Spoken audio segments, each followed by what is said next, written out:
Hello listeners, Jordan here. I just want to let you know that you can listen to Nighttime early and ad-free on Amazon Music. Include it with Prime.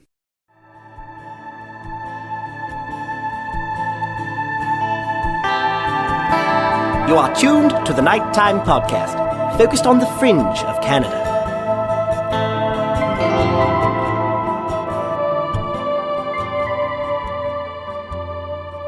Of all the complicated things age has done to my mind and body, one of the few that I'm thankful for is the perspective I've gained by having experienced life's many ups, downs, and detours.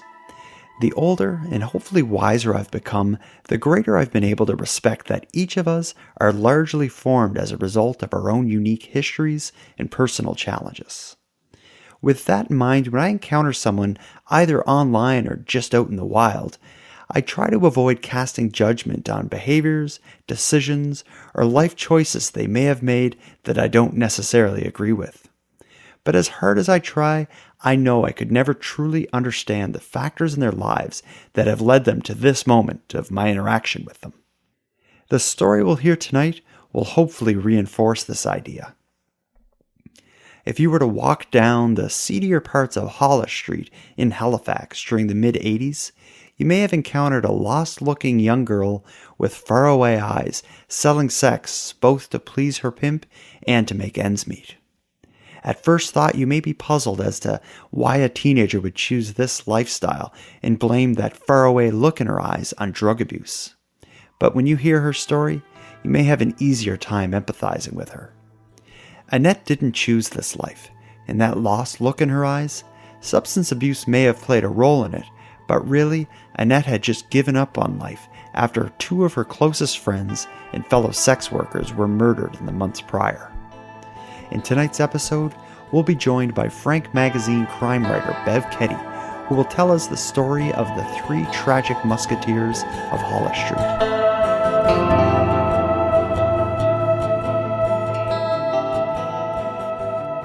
Listeners of Nighttime will recognize Bev as a regular guest of the show, so I'll save a big introduction. Bev writes a column for the Halifax-based tabloid Frank magazine, in which he shares the story of and advocates on behalf of Nova Scotia's many missing and murdered. Since his articles in Frank magazine are seen mainly by readers in Nova Scotia, Bev, his editor, and I agreed that a reoccurring series of episodes on Nighttime featuring his work would be a great way to give these important stories an extended life. On tonight's episode, Bev will share what I think may be his best work yet. The story that Bev uncovered may have started with his investigation into the unsolved murder of a teenage sex worker, but as he learned, and as you'll soon hear, this is the story of three young sex workers who became known as the Three Musketeers while working some of Halifax's darkest corners. However, in hindsight, the more fitting name is the Three Tragic Musketeers, as within the course of a few weeks back in the mid-'80s, two of their lives were cut short by murder. Via the following conversation between Bev Keddy and I, we'll share the story of the Three Tragic Musketeers. Much of the information we discuss was provided by the only one of the three to survive a life of human trafficking and sex work. They thought of themselves as the Three Musketeers, three teenage girls working the Hollis Street stroll in the mid-1980s. Two of them were murdered more than 30 years ago. I've got the other one on the phone with me right now. I think about Tina every day, the woman tells me.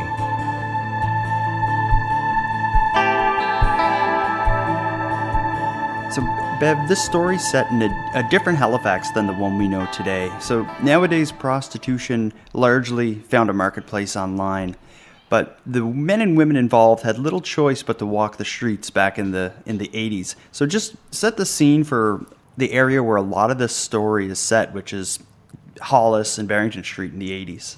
Well, I'm a poor little country boy, and I moved to the city in 1988 to seek fame and fortune, and I'm still seeking them. But I remember seeing prostitutes in the downtown, what they call the stroll, when I first moved here. And they typically hung around the Hollis Street area. And that's traditionally where they were for probably 100 years. There was where many of the houses of ill repute were. There was the famous one at 51 Hollis Street. I found out from my source that the further south you moved up on Hollis Street, that was when you had a higher class of prostitute. And you would start off in the northern part of Hollis and then sort of through some method work your way up south. And so that's the way Hollis Street was back then. And not anymore. Like you said, it's mostly gone online. I think back in this time, there was a strip club as well, I think called the Lighthouse, that was on the south end of Hollis Street. Well, actually, it's funny you should mention the Lighthouse Tavern. That was a tavern that went back to the 1940s, and at some point it became a strip club. There's a superstore there now at that intersection. But back in the day, it was just dilapidated storage and warehouses and so on. And I actually had an apartment on Green Street. It was about 2 buildings up from the Lighthouse Tavern. I never went there. Of course. Of course not, my goodness Who knows gracious. who's listening to this? Of course, my goodness gracious. So our story, we're calling it the Three Tragic Musketeers. Tell me about who they were. There were 3 girls. They were teenage girls who worked the Hollis Street stroll back in the mid-1980s. And within 6 weeks of each other, 2 of them were murdered. And one of them is the focus of our story. Her name was Tina Marie Barron. The other one was Brenda Lee Garside, and she was murdered about 6 weeks later. And Tina's murder remains unsolved, but we know who killed Brenda Lee Garside. And a lot of the information you have on the story came from a source, which is the third musketeer, the surviving one. We're calling her Annette for the purpose of the story. How did you get in touch with Annette, and was she open to sharing this with you? That took me several weeks of finessing. I have a source who works, she's a former sex worker, and I happened to write her and ask her whether she knew Tina Marie Barron. She goes, yes, I knew her, but I'm good friends with someone who was a really good friend with Tina. And she may be interested in talking to you. So let me write her and ask her if she's willing to talk to you. So I wrote this source back a few days later, and she goes, yes, she may be willing to talk to you. Just send her an email. So Annette and I went back and forth via email for a week or so, and we arranged to talk. And we talked over the course of a couple of evenings, and she spilled her soul to me and gave me tons of information about Tina, including the fact that she still thinks about Tina more than 30 years after her death. So the Three Musketeers, we got Tina Barron, Brenda Lee Garside, and your source who we're calling Annette. Now, what type of people were these? Like, how old were they? What are some things these 3 girls had in common? They were about the same age, so 16, 17, 18 years of age, and they all came from broken and, I'll say, unusual homes. Tina Marie Barron and Brenda Lee Garside both ended up for the school for girls in Truro, Nova Scotia, about an hour outside of Halifax. And that's how they met. So they became, before there were the Three Musketeers, of the 2 foster sisters, Tina Marie Barron and Brenda Lee Garside. And they eventually met Annette because they were all working the Hollis Street stroll. Mm-hmm. And as 16, 17-year-old prostitutes. Yes. So Tina and Brenda, again, the foster 2, we've called them both foster sisters. Yeah, foster sisters. So they were foster children who ended up working the streets as prostitutes. Well, I think they felt that they were so kindred in their spirits that they thought of themselves as foster sisters. And then they met your source Annette while working the strip on Hollis Street. Mm-hmm. In your article that you wrote in Frank, you described how Annette got into prostitution. And I thought that really tells kind of the type of situation that these girls were in with their pimps. Can you just tell me how Annette described to you her entrance into prostitution? Well, I have to back up a little bit and say that there's a distinction between being a prostitute and a sex worker and being trafficked. So I guess the technical term today is sex worker. And I made the mistake of referring to Annette as a sex worker, and she quickly corrected me. She was trafficked. She was hitchhiking from her home, which was outside of Halifax, and she was hitchhiking. She happened to be picked up by a guy who beat her and probably sexually assaulted her and put her on the streets. It was not a decision for her to go into sex work. She was coerced into it. She was trafficked into it. So she was a human trafficked, I guess, into the work. And whereas Tina Marie Barron and Brenda Lee Garside were, I guess, seduced into it by pimps.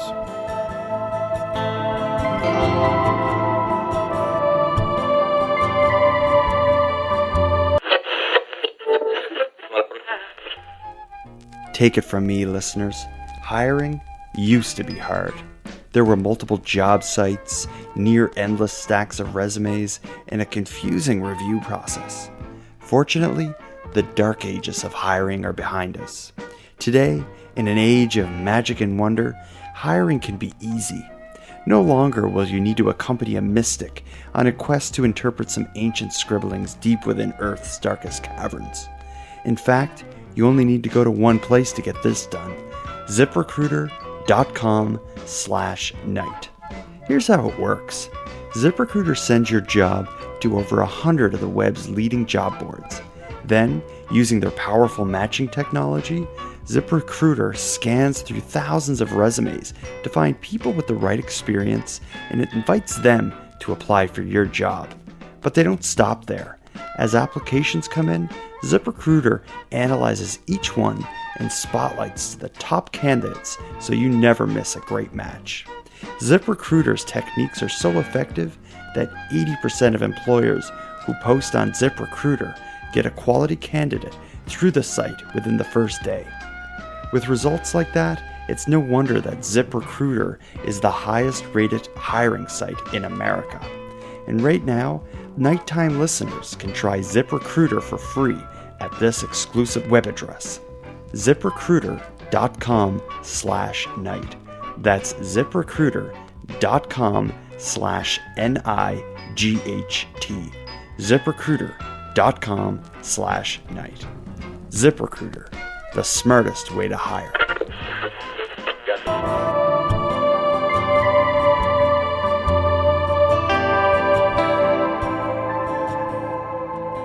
Now, we call them the Three Tragic Musketeers, Mm-hmm. Yeah. not only because of the circumstances of their life, but due to the fact that two of them died in tragic ways. The first of which is Tina Marie Barron. Mm-hmm. Now, before we get to what ultimately led to her passing, I'd just like to talk to you about a part in your article. You described how Annette was one of the last to see her alive. I believe the way you described it, the pimps didn't like them communicating, so they kind of snuck behind their backs, and I think that's what led them to Tim Hortons in Truro. But before that, even, they would hook off work for the night and go have a beer at Scotia Square, which was a short distance away from Hollis Street, and they would hang out at a bar in Scotia Square called Dick Turpin's, and then her pimp would come and say, "Where's Brenda? Where's Brenda?" And they would say, "Well, I don't know where she is," but meanwhile she was under the table, hiding from her pimp, and it was just a way for them to sort of get back at their pimp, even though they all knew that at the end of the evening they would all be beaten for what they were, because they weren't being productive, weren't making any money for them. Now, the last time Annette and Tina were together was on one of these sneaking away from their pimp adventures. Yeah. Can you just tell me about that? They went to Truro, which is, like I said, an hour away from Halifax, to a Tim Hortons, and Annette tells me that Tina was just a really, really funny girl, and she would pretend that she was Zsa Zsa Gabor, and a lot of people don't know who Zsa Zsa Gabor was, but she was a woman who died about 2 or 3 years ago. She was 93 years old, and she had this way of talking. She had this Hungarian accent, and she would have this affectation when she spoke, and I won't even try to do it because I can't make my voice go that high. My voice will not go anywhere near that register, but Zsa Zsa Gabor was known for being Zsa Zsa Gabor in the same way that the Kardashians are known for being Kardashians. We don't know what they do for a living. They just make a whole lot of money doing whatever it is they do. So Zsa Zsa Gabor was the same way. And she was also known, Zsa Zsa Gabor was also known for being frequently married and frequently divorced. And the joke goes that people used to say to her, why can't you just be a housekeeper? And she would say, well, I am a housekeeper. Every time I get divorced, I keep the house. So Anyway, Tina would talk like Zsa Zsa Gabor, and it would be really funny for both of them. And they would just sneak away for that hour or 2 or 3 hours just to get away from their pimps and have a little bit of fun, even though they knew they would be beaten for it afterward. So they had their time in Tim Hortons churro. Yeah. It would, as it turns out, Annette would not even see Tina again because Tina would be found dead. Yeah. Although we don't know exactly what happened, could you tell me how she was found and what we know about the circumstances of her death? Well, she had gone missing, let me see here, on October 6, 1985. Her parents reported her missing. And this was, I think this is a day or so after the incident at Tim Hortons. And there was actually a black van that they encountered on the road to the Tim Hortons. And it was parked across the street from Tim Hortons while they were cavorting around. And Annette says she never saw it again. So there's a black van in there somewhere and somehow. But she went missing October the 6th. And on November 4th, that's when they found her body. They found her close to the Indian Brook Reserve, a couple miles east of Shubenacadie. She was lying off the Robinson Road, and her body was partially covered with brush. And when she was first found, the initial thought was her death may actually be the work of a serial killer that may or may not have been working in the area. What led people to make that? There had been a couple other murders. Earlier, there had been a murder of a girl named Elizabeth Gail Tucker of Dartmouth, and the circumstances of her death were similar enough to Tina Marie's that they thought they might be linked, but that was quickly discounted. Yeah. And you even, in your article, you had mentioned there's a anthropologist from Newfoundland who used the murder of Tina in a book he had wrote. Well, this guy named Elliot Layton was a professor at Memorial University in Newfoundland, and he was all ready to put out a book called Hunting Humans, which came out a year or so later. And he never met a camera or microphone he didn't like, and he was always talking about serial killers and what common characteristics they seem to possess. So, because he was doing this junket and because he was never shy around a camera, they interviewed him, and I don't know what he knew about the case, not very much, but he would speak in generalities about Tina Marie and the fact that a lot of serial killers will leave someone on the side of a road and cover them up with brush, and they kept to themselves. A lot of general statements were made, and nothing super specific. Okay, so basically like a serial killer may not bury the bodies, and that was something that Tina Marie and the prior murder of Elizabeth that you said had in common, so there wasn't any hard evidence to connect these murders. I think he tried to produce a rule book for serial killers, like this is what serial killers always do, and so on, but people still cite his book. It's still relatively well known, and I'm sure some people listening right now will have some comments to say about Elliot Layton and his book and my attitude toward it. So, again, the Three Musketeers, Tina, Brenda, and Annette, at the time were close friends working as prostitutes, sex workers, maybe human trafficked, a little bit of all of that kind of going on. But again, at the end of the day, they were close friends. When Tina was found murdered, understandably, Brenda and Annette very upset by this and wanted to attend her funeral. And again, I think kind of paints the picture of the type of family they come from. Tell me about when Brenda and Annette tried to attend Tina's funeral. They were not welcome there whatsoever. They wanted to put some flowers on her coffin, which was probably, I'm sure it was a closed service. And I'm trying to find my notes, but the mother and other family members said, what the hell are you guys doing here, you fucking dirty whores, get out of here. And Annette says, I'm a proper woman, I'm leave now, and if you had been more of a mother, if you'd been looking for your daughter, maybe this wouldn't have happened. And yeah.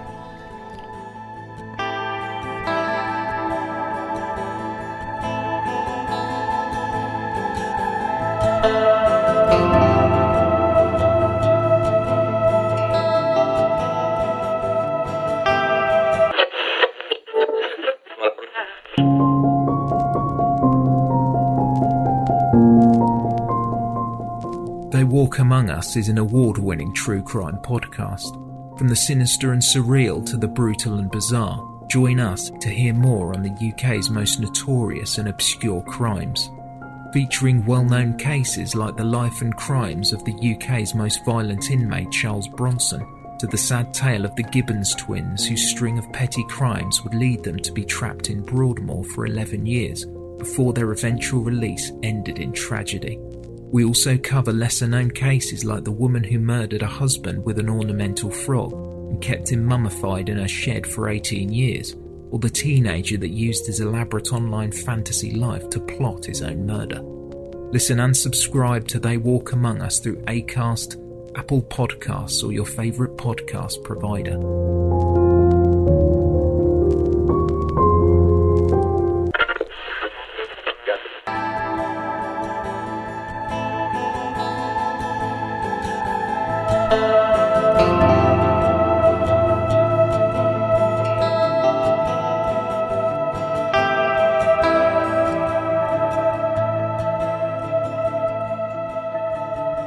Now, at this point of the story, we heard how the three tragic musketeers ended up working Hollis Street together as 17, 16-year-old human trafficking victims / sex workers. After Tina's murder, which at this point was unsolved, Brenda and Annette continued to work the strip despite the death of their friend. However, in December of '85, Annette, your source for your work, would have her last talk with her co-musketeer, Brenda. So tell me about the last phone call they had. You described this in your article. Well, it wasn't a phone call. They were both working the strip, on the Hollis Street strip, and they had both solicited a particular guy. And the man chose Brenda. Before they left, Brenda went up to Annette and said, listen, remember that I love you, just give me a hug. And Annette told me. And so they hugged, and Brenda said to her, whispered to her, I've got the biggest surprise for you in the morning. And that surprise turned out to be a phone call from the police saying that Brenda had been murdered. And to this day, Annette does not know what that surprise was supposed to have been. Maybe the sex of the child because Brenda was pregnant, or maybe she was going to quit. I don't know what it was, because Brenda had just been liberated from the home of the guardian angel, which was where pregnant young girls used to go away to have their children. Back in the day, that was a shameful thing for a girl to be pregnant, and young women would have their children, and they would be oftentimes adopted out. The children would be adopted out. So on the night of her murder, Brenda, who had been staying there, was retrieved from the home of the guardian angel by her pimp. And of course, she was working that night, and Annette was pretty disgusted by it. And then that's when they both solicited the man who ended up killing Brenda. And how was she found? What? And did Annette know she was pregnant? Annette knew she was pregnant, yes. That's why she was staying at the home of the guardian angel. But it may have been that Brenda knew what the sex of the child would be, and she was going to share that information with Annette the next morning. It's pure speculation. Yeah, it was some big news. Could have been the sex. Could have been, I'm done and I'm running away to Ontario, or who knows. Annette got the call the next day that her friend was dead. Where was she found, and do you know what the circumstances were? I don't know precisely how she was murdered, but she was murdered at the Waverley Inn Hotel, which is on Barrington Street. If you know the city, there's Morris Street and Barrington. If you keep on going south, there's a very old hotel there, and it's they keep going on about that's where there was a very famous 19th century writer, and I can't think of his name off the top of my head, and shame on me for not thinking of the guy's name, but that's where he stayed when he visited Halifax, and they still talk about that. His ghost is haunting the place. Of course, but that's where Brenda Lee Garside was murdered. Mm-hmm. Now, after the second of the three musketeers were murdered, Annette continued to work as a prostitute? She did. Mm-hmm. At that point, she was so lost, her soul was so lost, that she felt she had nothing to live for. She may as well keep whoring herself out. And this is a girl who didn't come from much, had poor self-esteem, and had been, like I said, trafficked into the street, and just felt she had nothing to live for and wasn't worth love.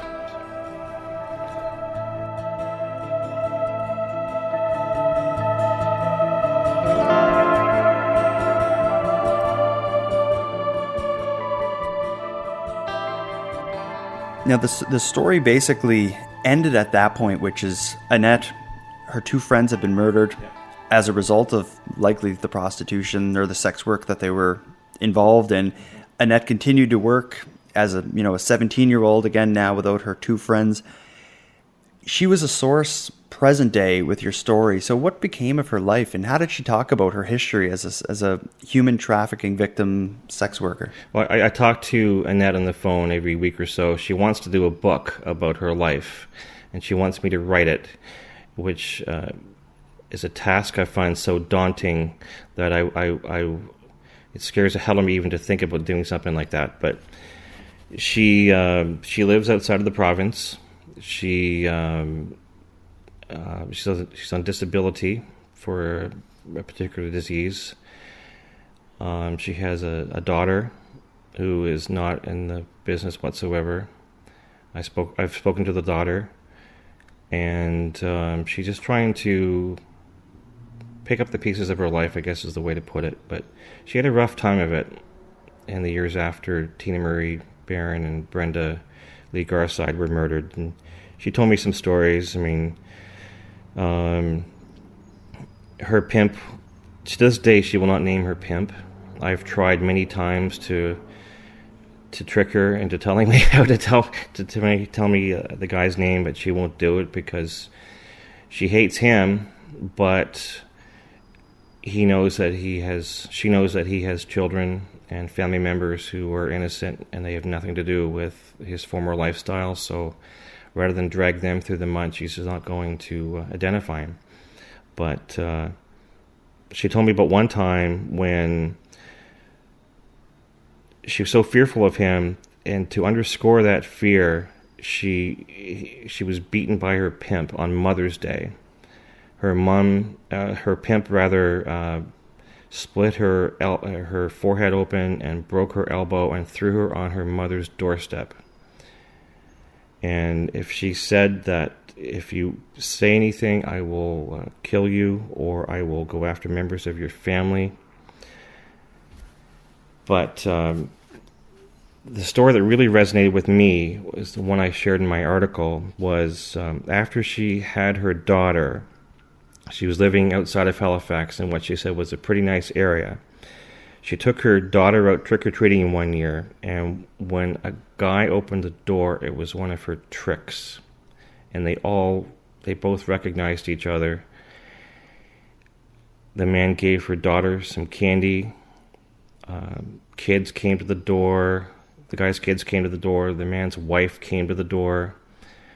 And Annette just walked away marveling, saying, "You have a nice house, you have a lovely wife, you have great kids. Why are you coming downtown to Hollis Street to hook up with us? What is wrong with you?"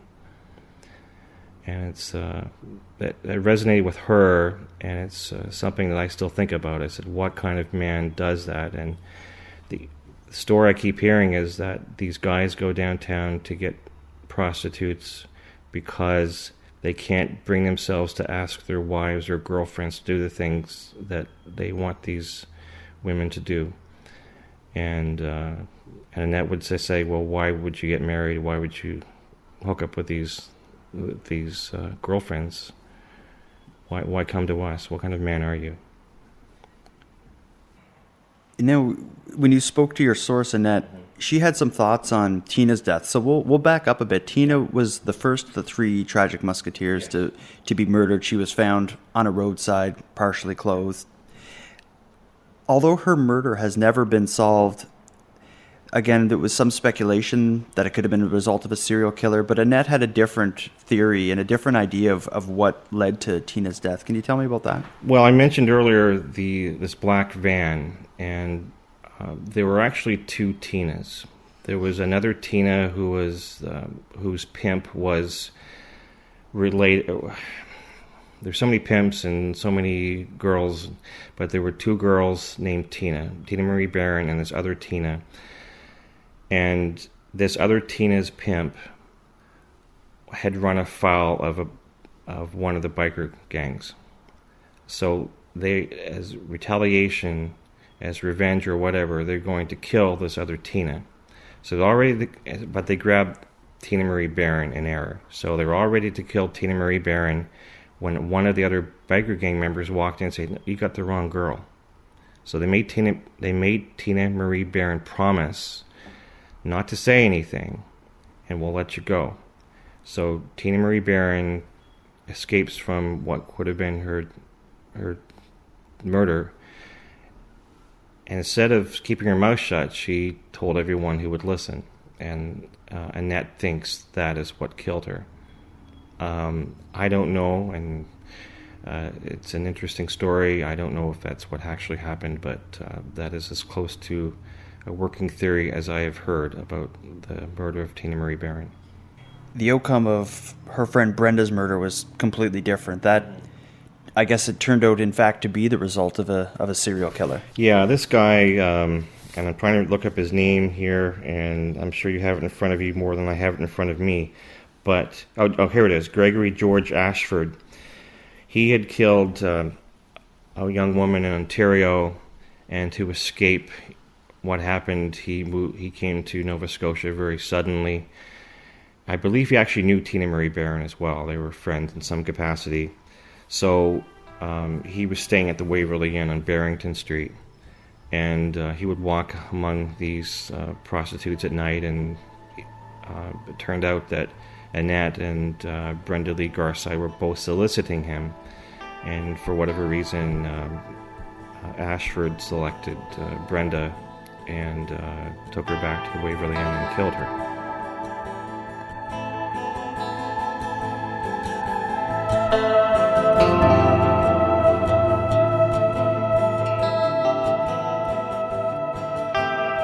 For our closing thoughts, we won't get deep into it, but again, just where this is the story is set in such a different Halifax than we know today. Like, I couldn't imagine going downtown, walking Barrington and Hollis and seeing sex workers lined up. Like, it's just not something that would, well, I guess not even Halifax, in any city today. That just seems kind of out of place.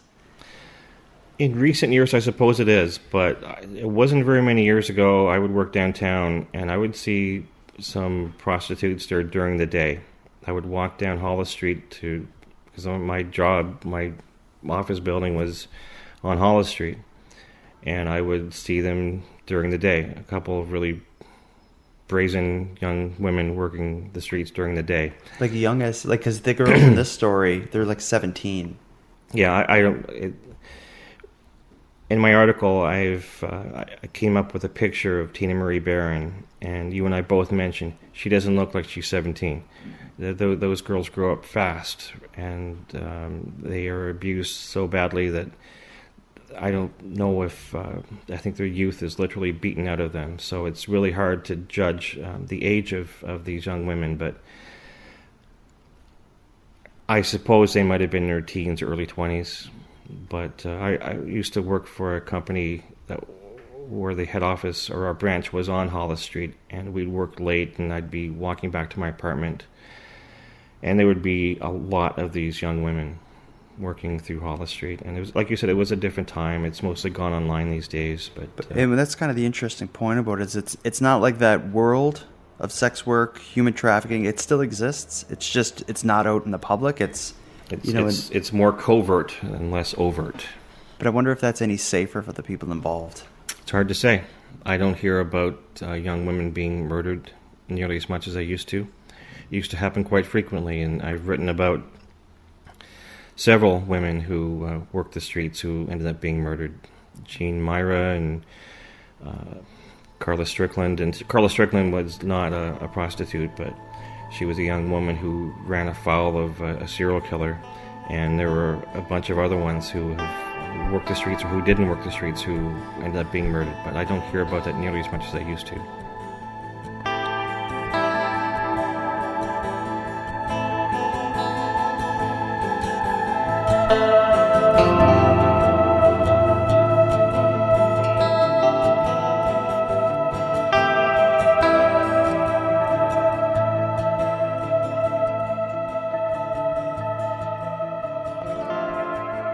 After hearing that episode, I hope you may feel compelled to look differently at those less fortunate than you, or those forced into dark situations. Annette, if you're listening, I want to thank you for sharing your story with Bev and allowing him to share it with us. If you're ever interested in telling the rest of this story on the show, I'd be happy to have you on. And with that, we'll conclude this episode of Nighttime. I want to thank Bev Keddy for again joining me to discuss the lesser reported crimes that darken Nova Scotia's history. I'd also like to thank Frank Magazine editor Andrew Douglas for dressing Bev and pointing him in the direction of my house. To any listeners out there who want to read Bev's article in print, you may be interested in subscribing to Frank Magazine. You can find them at frankmagazine.ca. Tonight's music was expertly crafted and generously provided by Paragon Cause, the Ottawa-based dark wave duo. Go get their album, Escape. If you're interested in hearing more from Nighttime, please check out the Patreon group, where for $1 a month you can support the show and access the supporter-exclusive feed, which provides ad-free, early releases of episodes in addition to prior episodes no longer available on this free feed. You can join by visiting patreon.com/nighttimepodcast. I'd like to thank the current patrons of the show and welcome the newest members to the group. Paige, Kim Stiles, Angela, Bart, and Bevan. I sincerely appreciate you supporting Nighttime and becoming a patron last month. For anyone else who'd like to support the show but can't help financially, you can give me a hand by telling friends about me and leaving a positive review on Apple Podcasts or an equivalent. If any of you listening want to stay up to date with my activities both on and off the show, follow me on Facebook, Twitter, and Instagram. I use the handle @NighttimePod. And of course, if you have any story ideas or feedback on the show, I'd love to hear from you at nighttimepodcast@gmail.com. So until next time, keep looking around and let me know if you see anything weird.